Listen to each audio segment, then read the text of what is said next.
श्रावणातला बुधवार त्यानिमित्त आपण ऐकणार आहोत कहाणी बुध बृहस्पतीची. आटपाट नगर होतं. तिथं एक राजा राहत होता. त्याला 7 मुलगे होते, 7 सुना होत्या. त्याच्या घरी रोज एक मामाभाची भिक्षेस येत.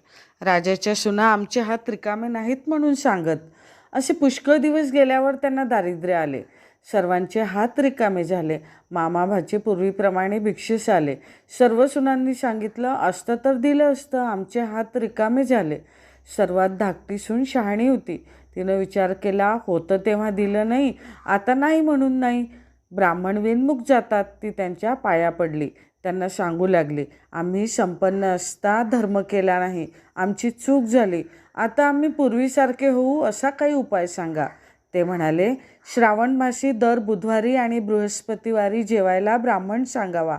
आपला पती प्रवासाला जाऊन घरी येत नसल्यास